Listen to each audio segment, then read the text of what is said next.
Henry and Gordon were lonely when Thomas left the yard to run his branch line. They missed him very much. They had more work to do and had to fetch their own coaches. The big engines thought they were too important to fetch coaches. James grumbled too. "We get no rest, we get no rest," they all complained. But the coaches only laughed. "You're lazy and slack, you're lazy and slack," they answered. Altogether, the engines were causing Sir Topham Hatt a great deal of trouble. The big stations at both ends of the line each have a turntable. Sir Topham Hatt had made them so that the tender engines can be turned round, because it is dangerous for them to go fast backwards. Little tank engines like Thomas don't need turntables. They can go just as well backwards as forwards. But to hear Gordon talk, you would have thought that Sir Topham Hatt had given him a tender just to show how important he was.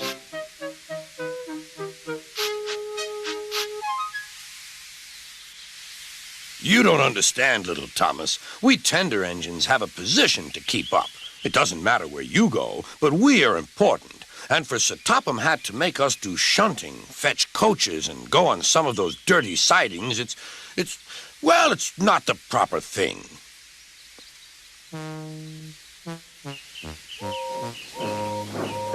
Thomas chuckled and went off with Annie and Clarabelle. "Disgraceful," Gordon hissed as he ran backwards to the turntable. The turntable was in a windy place close to the sea, and if he was not on it just right, he put it out of balance and made it difficult to turn. Today, Gordon was in a bad temper, and the wind was blowing fiercely. His driver tried to make him stop in the right place, but Gordon wasn't trying. The fireman tried to turn the handle, but Gordon's weight and the strong wind prevented him. "It's no good," they said at last. "Your big tender upsets the balance. If you were a little tank engine, you'd be all right. Now you'll have to pull the next train backwards." "Look," called some boys. "There's a new tank engine." "Oh, it's only Gordon back to front." "Hello," called Thomas. "Playing tank engines? Sensible engine. Take my advice. Scrap your tender and have a nice bunker." Gordon said nothing. Even James laughed when he saw him. "Take care," hissed Gordon. "You might stick too." "No fear," chuckled James. "I'm not so fat as you." "I mustn't stick," thought James. He stopped on just the right place to balance the table. It could now swing easily.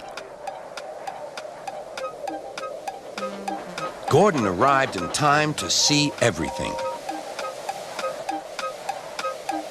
James turned much too easily. The wind puffed him round like a top. He couldn't stop.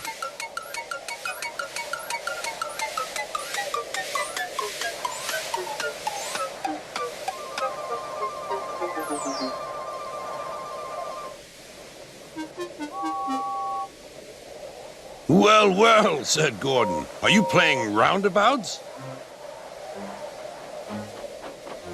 Poor James, feeling quite giddy, rolled off to the shed without a word.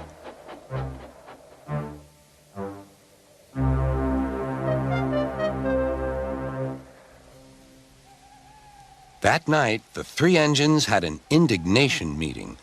"It's shameful to treat tender engines like this. Gordon has to go backwards, and people think he's a tank engine. James spins round like a top, and everyone laughs at us. And to add to that, Sir Topham Hatt makes us all shunt in dirty sidings. Ugh!" "Listen," said Gordon. He whispered something to the others. "We'll do it tomorrow. Sir Topham Hatt will look silly." The engines had decided to go on strike.